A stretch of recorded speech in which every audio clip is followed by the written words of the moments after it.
Hi everyone. I was going to do a part two about detox. So I did a part one about detox, and firstly I want to say that there's definitely big gaps in my knowledge about detox, the whole detoxification process. So that'll be apparent in this video. But what I was saying in the last video is it's become a really powerful idea.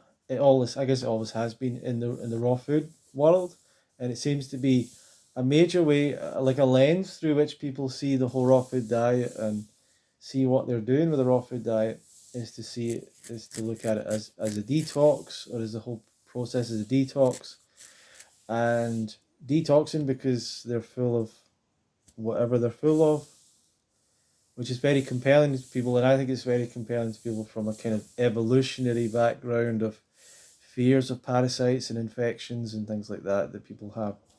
And I think that gets brought into this through the language that we use around detoxification, but also that plants, the word toxin comes from plants, not from man-made things. And we'll talk about and the fact that it's really the dose that makes the poison, not the actual chemical itself. So you can take in anything, but if it's at a level that is not dangerous to you, then it's not something to really be concerned about. And people will still say, well, you're better off not taking these things in. But you can't stop yourself from taking in toxins. They're in every single food that we consume. So you can't stop yourself from taking in toxins. And most of the toxins you take in are from food, and most of them are harmless. So that's the first thing to say about detox and the detoxification sort of process. From my understanding of detoxification, it is a a physical process that's ongoing in the body all the time. You cannot create a detox. You can't make yourself detox. You can't speed up detox. This is another mistaken idea. And this all comes to mistaken ideas about how the body works. And a lot of what we're doing with trying to put across good education in the raw food movement is re-educating people from miseducation. It's not that these are kind of natural ideas that people have. The idea that eating fruit is somehow controversial is not a natural, it's not some inbuilt idea that people have. The idea that eating meat is healthy is something that people have been indoctrinated. This is not something that anyone would come to as a conclusion if they were born into the world and made their own decisions from their own instincts. So people have been indoctrinated. People have been brought into a culture, taught particular ideas, and those ideas are very powerful and they have to be dismantled. But then there's raw food culture ideas that people get into that also have to be dismantled, ironically, for a person to do a raw food diet successfully and long term. And so detoxification is a whole idea that people get caught up in. To me, a type of a paranoia, almost a panic, almost a fear that they are full of whatever junk, full of dirt, full of toxins, and all this stuff is in them, and that gives a real anxiety, paranoia, fear thing, that real uncomfortable feeling that can be used to then sell people the products that are claiming to relieve them of this stress, of this anxiety, of this of the toxins and all the rest of it. So this is the way. Well, this is the way I'm thinking about it and looking at it. But the body is constantly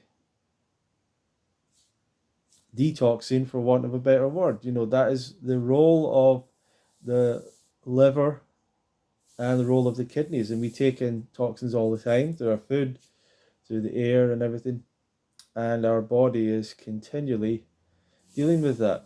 At the same time, we take in food, and it gets digested. So this is where there's a little bit of a gap in my knowledge, where we're taking in food, it's going into this. The enzymes in our mouth, firstly, are acting on the food.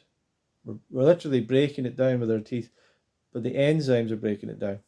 Then, it, that's mostly carbohydrates starting to get broken down. Then it goes down to your stomach, where you have stomach acid, but you also have enzymes that start to break down protein, mostly in the stomach, which is why the stomach has a layer of mucus protecting the actual lining of the stomach from the enzymes that digest, and then that basically gets digested into a liquid. So most of your digestion, it is mostly a liquid that's passing through. It passes through into the smaller intestine, and in the first stage of the smaller intestine is where a lot of the digestion goes on, where more of the enzymes are, which are acting to digest the protein, digest the fat, digest the carbohydrates down, to break it all down further and further and further. And then that's passing through the intestine, and the intestinal walls have villi that are taking the essential nutrients out, from what I understand. And then as that passes through and taking any remaining sugar out and everything else, and then it'll get to the large intestine, the bowel. Then the water starts getting removed, so that's why it's a dry. But the majority of a huge amount of the dry matter that comes out is bacteria. The bacteria that's and it's only really in the bowel that there's a lot of bacteria. I mean, people talk about bacteria a lot, but it's really only in the bowel that there's that bacteria, because in the stomach there's too much acid for there to be bacteria, and a lot of the rest there's too much of the action of enzymes for there to be bacteria. So the bacteria is in the mostly in the large intestine. So that's where the water is removed, and that's where it comes out, not as a liquid, of course. So you've already got this pretty powerful process where the food that you're consuming is being broken down, and you've also got a fairly good defense mechanism where this stuff is not being let into the body. It's not being let into. So the inside of your body, people say the inside of your intestines is not really in your body. It's like a pipe that goes through your body, but things can go through your intestines and not get into your bloodstream, into your organs, into your muscular tissues, into your bones. It just passes through, which is why you could consume like a coin or whatever. You could swallow a coin and it would pass through your system and come out the other side. It doesn't go into your body and stay there somewhere. It just comes out. So what actually happens to the toxins we take in? That's what's of interest to me. People seem to think that they end up in our fatty tissues, sometimes in our brain. I remember people talking about, and this is the other thing, there are people that believe they have things like particular conditions. One is heavy metals in the brain. A lot of people talk about that. They think they've got heavy metals in the brain.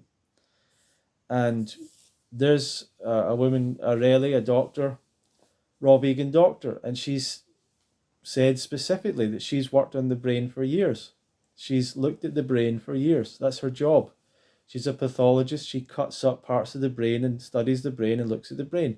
She said she's never found these heavy metals in the brain that people sometimes talk about. People talk about heavy metals in the brain.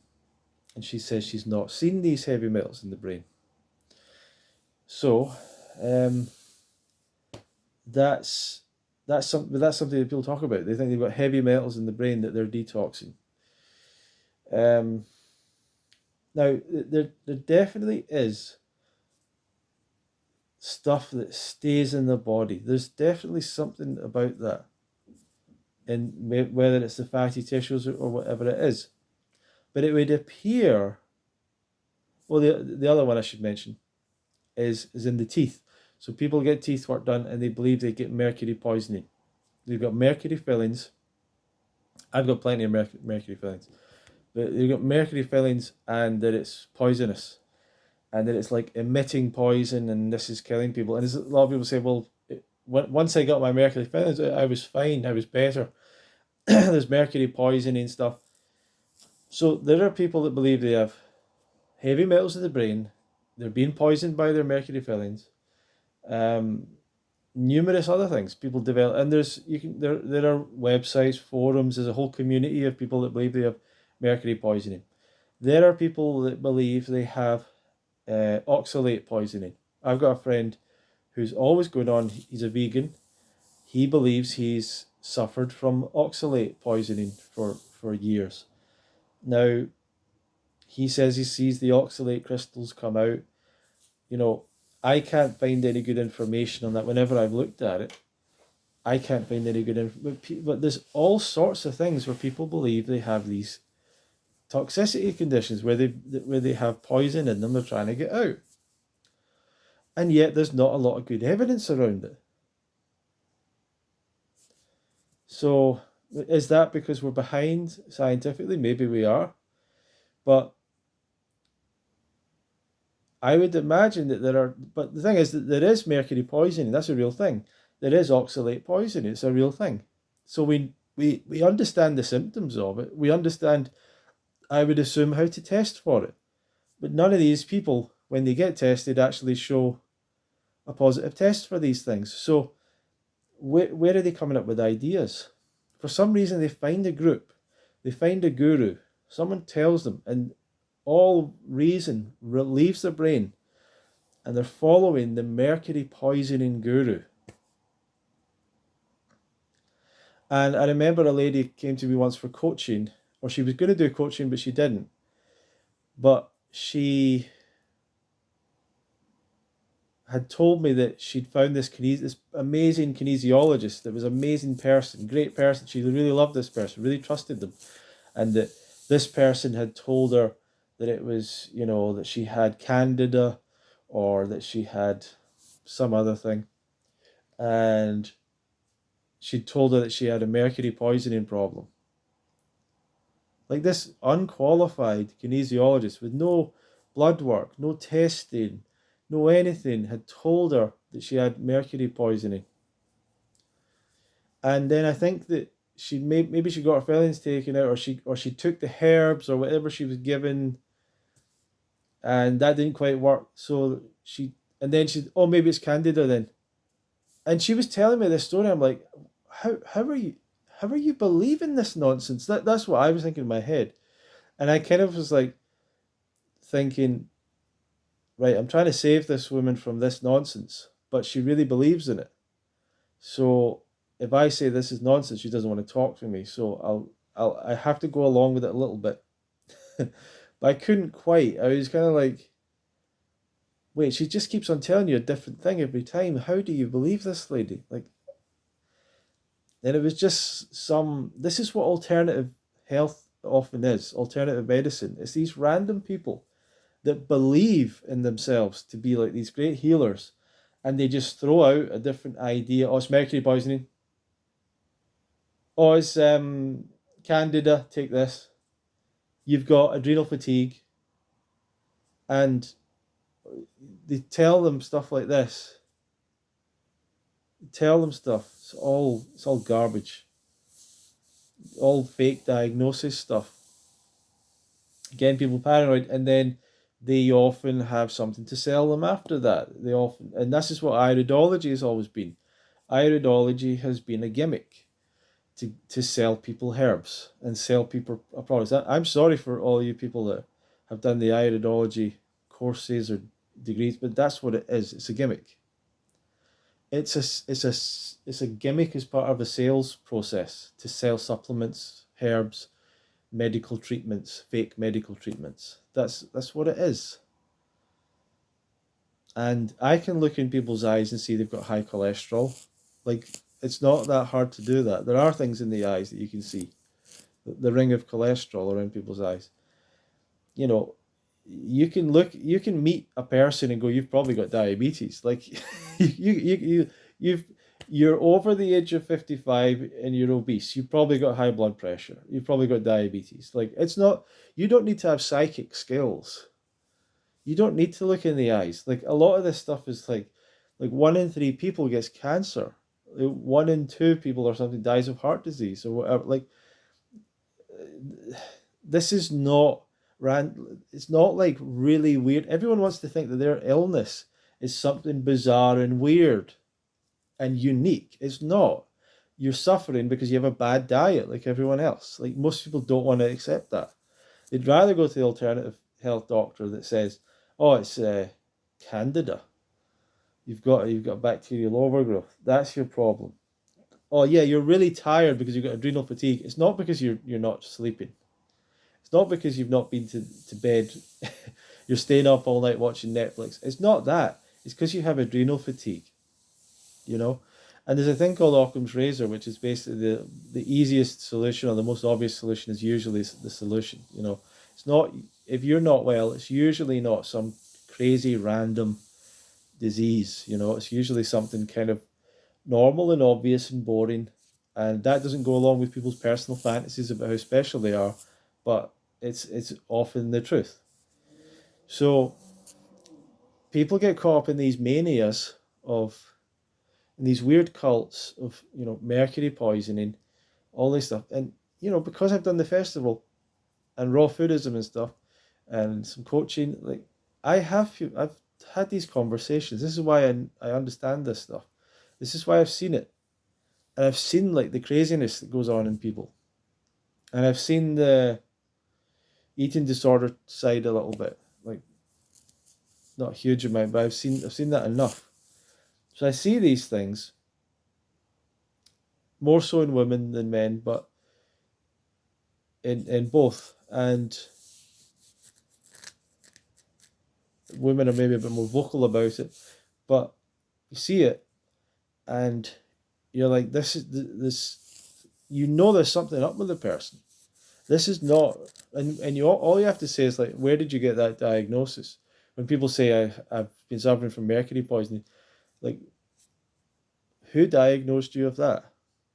They and they've self-diagnosed themselves from a list of information that someone in a particular group or forum showed them, and then they went to get their teeth drilled out in a very expensive procedure, and they don't realize this is all part of a sales process for a business. That's all it is. It's marketing, and they think this is the real deal. Getting all your teeth drilled out, getting your fillings drilled out.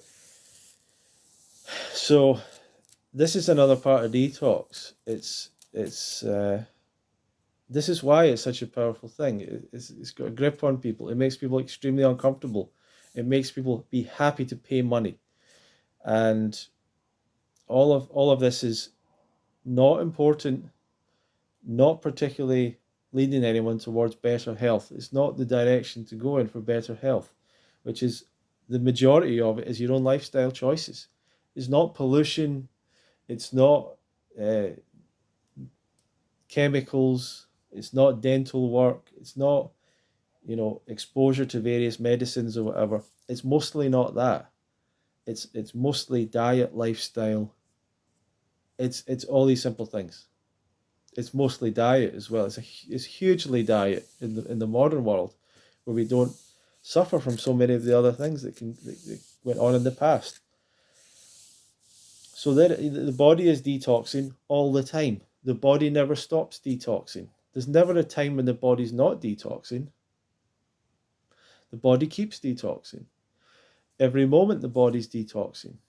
You can't speed it up. You can't start it or stop it. It's just a part of the body's processes. Every cell has some action that it's taking, and it's creating waste. Just like every living thing. Consumes things, processes them, does things, and then waste comes out. And that's like everything down to a cellular level, basically. And whole symphony of cells working together. So we're constantly creating waste that is constantly being removed. And a lot of people can't handle that idea for whatever reason. But that's the truth. You could have the cleanest diet and the purest air, the purest water. And that's the other delusion as well. It's like the idea of when I get to that place, the cleanest air, the purest water, the cleanest food, that everything will change for me. And it's not right. It's not right. Anyway, detoxification goes on. You can't speed it up. You can't speed it up. So the idea that if you go raw, you speed up detox and it's too fast and then you hurt yourself. No, that can never happen. Majority of what people experience as detox symptoms are, number one, the symptoms of undereating. So people go on a detox or a juice fast. They typically don't eat enough for a number of reasons. For a number of reasons, people don't eat enough. But firstly, because it's a new diet they're not used to. The foods are lower in calorie than they're used to. They're often being encouraged to consume less as a part of the detox diet. So they're literally consuming less anyway. So they are literally consuming less calories.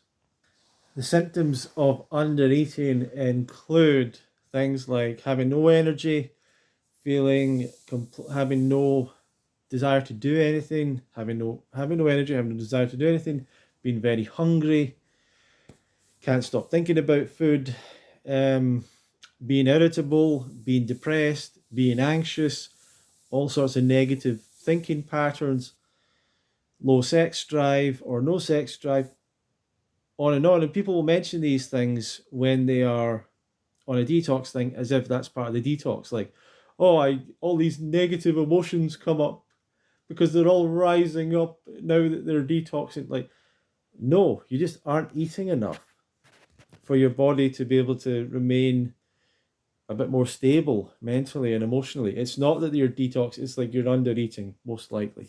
Most likely.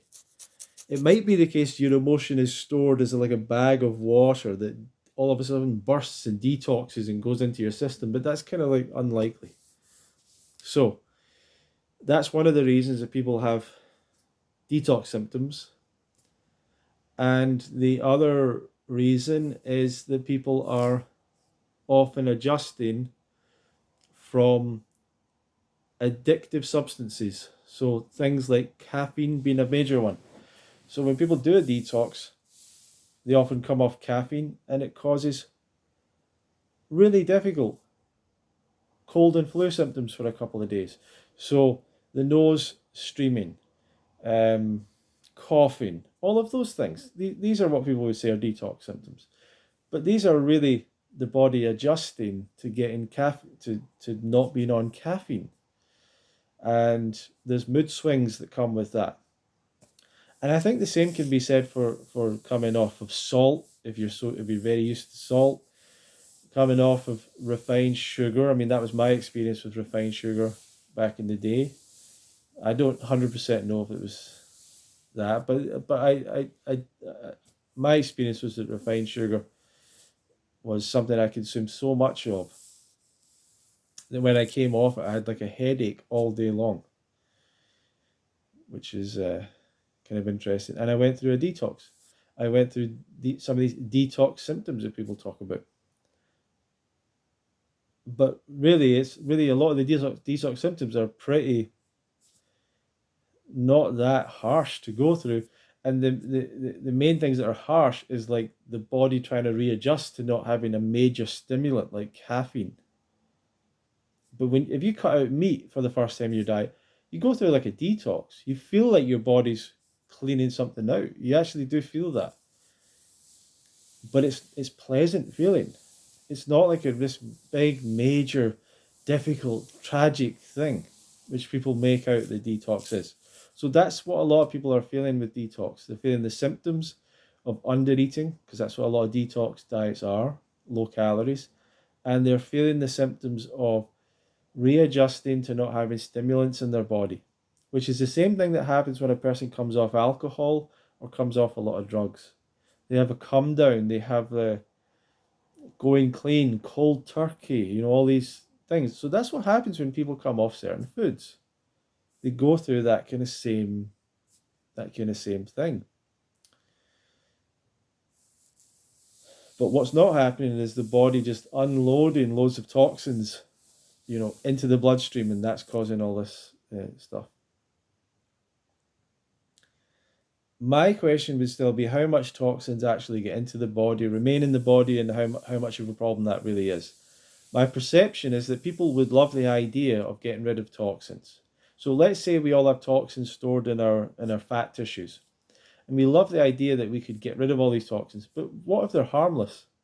They're sitting there in your fat tissue, and there's relatively in a stable state, and nothing's happening. It's not doing anything to you. It's not reaching your vital organs and causing a problem. It's not in your bloodstream. It's just in your fat tissue somewhere. So what's the problem with that? You might say, well, if you lose weight, it'll break down. But not necessarily. What if it's just sitting there, doing nothing? What's the problem with that? I mean, you don't want it to be there, but I don't think we can avoid it. It's part of the reason why one of the good things to avoid eating animal foods is that they bioaccumulate toxins. But it doesn't necessarily mean the animal's dying because it has these toxins in its tissues. And I don't believe, this is once again where a bit of a gap in my knowledge is, I don't believe that having these toxins in you is a cause of cancer, is a cause of heart disease, is a cause of high blood pressure, is a cause of diabetes, is a cause of autoimmune conditions. These things are caused by much simpler problems, much simpler issues in the food that people are eating. Too much protein, animal protein, too much fat, particularly saturated fat, and often too many calories in general just because of that. And a diet low in fiber, a diet low in plant foods, a diet low in fruit. These are the problems. So I get that you get possessed or you want to have these exciting ideas, and we all want that excitement. But the reality of long-term health, long-term raw vegan diet and all that stuff is you have to come back to the basics. It's fruits and vegetables. It's pretty simple. It's mostly fruit. It's eating fruit in appropriate levels. And once you start to do that, then that's it. There's not a lot. There's not a healthier diet out there. It doesn't get healthier. And the body will be detoxing over time. It's not something you're going to notice that much. Stuff will happen and healing will happen. People talk about healing crisis and all that. But when I see people that are 7, 8 years sometimes into a raw food diet, 10 years, and they're still going on about trying to detox, like, what are you doing? Why is that still something that you're caught up in? Move on with your life. Go and make some friends, Go and do something else. Why don't you help some people get started rather than 10 years into it and you're still trying to work on your own personal detox? Like, how about you get other people started? Help other people take the first step and not scare people like, oh, you're all full of toxins. Like, it is a powerful way to get attention for the raw vegan diet. That's true. It's a powerful way. And herbs and supplements are a powerful profit center for a business and all that. Like, I get why people have done these things, why they've happened over the years, but it's not necessary at all. So detox is not something to focus on. It's something that will happen naturally. It's something that will be relatively effortless. And if you feel like you're suffering symptoms of detox, you want to make sure you're eating enough calories. Check that as a first. And secondly, just be honest about, are you coming off of stimulants? Are you coming off of caffeine, cigarettes, alcohol, drugs, whatever? But don't get caught up in this idea that, oh, your problems are all related to the drugs that you took 10 years ago are still in your system. That might be the case. The drugs you took 10 years ago, maybe they are still in your tissues somewhere to some degree. But what are you going to do about it? Are you going to like continue to focus on that the rest of your life? If your body's going to detox it out, it'll do that. But if it's not that high a priority, if it's not causing a problem, if it's not causing disease, if it's not, then what's the issue? What's the problem, and why get caught up in it? You know, there are people with like bullets in them. They've got shot sometime or whatever. They've got metal. People have been in wars. They've got shrapnel. They've got literally metal in their body somewhere. That sounds terrible to me. I would hate to have a bit of metal stuck in my body somewhere, but it's not causing them any pain, not causing any problem. To operate and take it out would maybe cause more of a problem. It just gets left, you know. And it's the same thing. Like anyway, and there's no goal to this. This is the problem with this thing as well. What's the end goal? That you're going to be in a fully detox state? Like, how do you even know? People drive themselves wild and crazy with going down paths that they don't even know the end result. They don't know what that looks like. They can't measure what it is. And so they're just continually running in a circle, running in a circle, running in a circle, trying to detox, trying to detox, trying to detox. And it's to me it's not a good end goal for what you're doing. So that's some other thoughts about detox. If you want me to talk more about it, I might do. It's another half-hour video, but that's what we do here. And feel free to subscribe if you want more content like this. Thank you very much.